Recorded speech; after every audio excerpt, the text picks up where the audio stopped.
안녕하세요. 오늘 저희가 함께 깊이 파고들 자료는요. 조선 후기 학자 풍석 서유구 선생이 편찬한 인재지입니다. 저희가 받은 연구 요약본만 해도 벌써 100쪽이 훌쩍 넘네요. 네, 정말 방대한 작업이죠.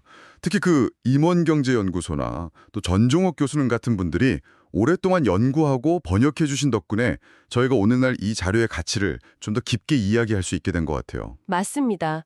그래서 오늘은 이 방대한 자료 속에서 몇 가지 핵심적인 부분에 좀 집중해 볼까 하는데요. 네, 좋죠. 예를 들면 서양 계몽주의 시대의 그 백과전서와의 비교라던가, 그거 흥미롭겠네요. 네. 그리고 당시 서양 의학 발전 과정과 비교했을 때 어떤 점이 좀 비슷하고 또 달랐는지 비판적으로 살펴보고요. 마지막으로 이게 현대에 어떤 의미가 있을까 이런 부분들을 좀 중심으로 파고들어 보겠습니다. 좋습니다. 단순한 옛날 의학책이 아니라 정말 그 시대의 지성이 집약된 독창적인 지식 시스템으로서 인재지를 좀 균형 있게 봐야겠네요.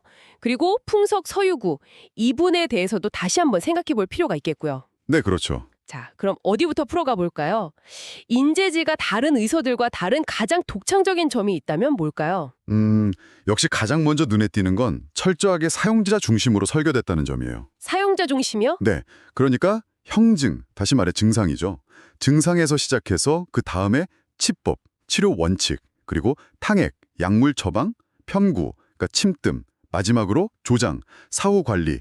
이 순서가 거의 모든 질병 설명에 일관되게 딱 적용이 돼요. 아하. 네, 그러니까 전문가가 아니라도 뭐랄까 순서대로 따라가면서 이해하고 활용할 수 있게끔 굉장히 실용적으로 만든 구조죠. 시골에 사는 선비라도 명의가 없어도 생명을 구할 수 있게 한다. 굉장히 구체적이고 실용적인 목표였죠. 그렇군요. 그럼 비슷한 시기 서양으로 눈을 돌려서 디드로와 달랑베르의 그 유명한 백과전서 있잖아요. 그거랑 비교하면 좀 어떨까요? 둘 다 뭔가 경험, 관찰 중시하고 지식을 체계화하려는 점은 좀 비슷해 보이기도 하는데요. 네, 맞아요. 그 실사구시 정신, 경험주의적 접근이나 지식을 체계화하려는 노력, 이런 건 정말 놀라울 정도로 비슷합니다. 그런데요? 하지만 지향점, 그러니까 목표가 달랐죠. 백과전서는 말 그대로 모든 지식, 보편적인 지식 체계를 만드는 게 목표였다면 인재지는 아까 말씀드린 것처럼 아주 구체적인 의료 문제 해결, 사람을 살리는 데 목적이 있었던 거고요. 실용적인 목표. 네. 또 하나 아주 흥미로운 차이점은 인재지는 마음과 몸을 분리해서 보지 않았다는 거예요. 예를 들어 제2권 같은 데 보면 불안이나 간질 같은 정신적인 문제도 심장이나 담 같은 신체 기능과 연결해서 설명하거든요. 심신의론적인 관점이네요. 그렇죠. 당시 서양에서는 데카르트 이후로 마음과 몸을 딱 나누는 심신이론론이 대세였던 것과는 상당히 통합적인 시각이라고 할 수 있습니다. 그 통합적인 시각이 다른 분야에서도 좀 나타날 것 같은데요. 예를 들어 전염병 같은 경우는 서양과 비교해서 어땠을까요? 좋은 질문입니다. 인재지 제14권에 보면 종두법, 그러니까 사람의 고름을 이용한 인두법, 메리올레이션이 소개되는데요. 이게 영국의 에드워드 제너가 소의 고름을 이용한 우두법, 백신을 발견한 시기랑 거의 같아요. 와, 정말요? 거의 동시대에? 네, 천연두라는 무서운 병을 극복하려고 동서양에서 거의 동시에 노력했던 거죠. 방법은 좀 달랐지만 질병을 그냥 운명으로 받아들이는 게 아니라 관리하고 극복해야 할 대상으로 봤다는 점에서는 맥이 통한다고 볼 수 있습니다. 외과 쪽은 어땠을까요? 서양은 그 베살리우스 이후로 해부학이 발달하면서 인재 구조를 밝히는 데 집중했잖아요. 맞습니다. 서양 근대 해부학이 인체의 구조에 집중했다면 인재지는 좀 달랐어요. 제8권이나 17권 같은 데 보면 경락이나 경혈 같은 개념을 통해서 몸의 어떤 기능적인 네트워크, 그리고 병이 생긴 위치나 상태를 파악하는 데 중점을 뒀습니다. 기능과 위치. 네. 그리고 또 제16권부터 20권까지 외과 관련 내용을 보면요. 피부에 생긴 종기 같은 외부 질환조차도 그냥 그 부위만의 문제가 아니라 내부 장기나 기혈 순환의 문제와 연결해서 보는 그런 통합적인 접근을 보여줘요. 겉으로 드러난 문제도 속과 연결해서 본다. 그렇죠. 이게 재미있는 게 서양에서도 18세기 후반에 존 헌터 같은 외과 의사가 외과학을 좀 더 병리학에 기반한 학문으로 만들면서 내과과의 통합을 시도하는 흐름이 있었거든요. 그런 점과도 어느 정도 맞닿는 부분이 있다고 볼 수 있겠죠. 들어보면 정말 혁신적인 면이 많은데요. 그래도 아무래도 그 시대의 한계라는 것도 있었겠죠. 지금 우리가 보기에는 좀 받아들이기 어려운 부분들도 있을 것 같은데요. 아, 물론입니다. 당연히 있죠. 예를 들면 제6권의 사수라고 해서 뭐 귀신 들림 같은 것에 대한 처방이 나오기도 하고요. 네. 또 제4권 통풍치료에는 푸닥거리 같은 좀 주술적인 방법, 양법이 언급되기도 하고요.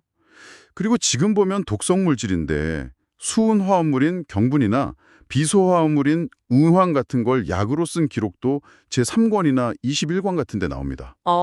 좀 위험해 보이는데요. 그렇죠.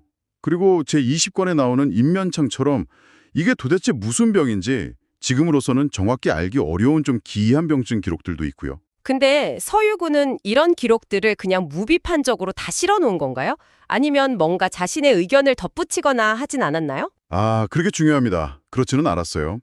서유구는 안설이라고 해서 자기 나름의 비판적인 코멘트나 주석을 달아놓습니다. 안설이요? 네. 이걸 통해서 기존 의사들의 내용이 서로 좀 모순된다 싶으면 그걸 지적하기도 하고 다른 견해가 있으면 소개하기도 해요. 예를 들어 제5권에서 각기병 치료법에 대해 이야기하면서 어떤 의사에서는 이렇게 말하고 다른 데선 저렇게 말하는데 이게 서로 어긋난다. 이렇게 명확하게 밝히기도 하죠.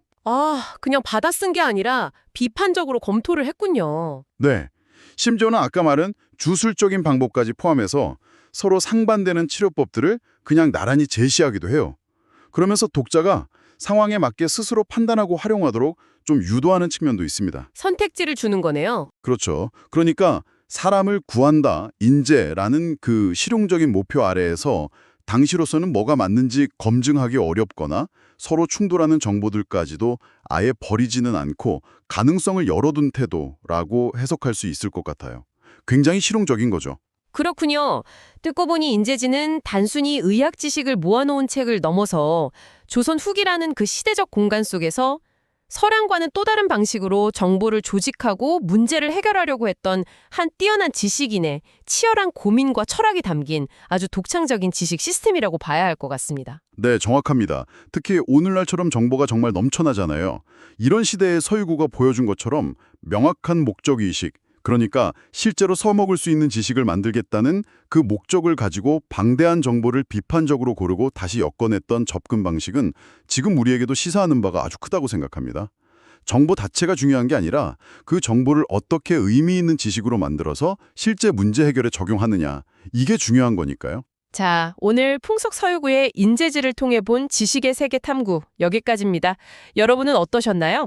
어쩌면 넘쳐나는 정보 속에서 길을 잃기 쉬운 현대의 우리가 서유구 같은 전근대 지식인에게서 오히려 정보 활용의 지혜를 배울 수 있지 않을까? 한 번쯤 생각해 보시는 것도 좋겠습니다.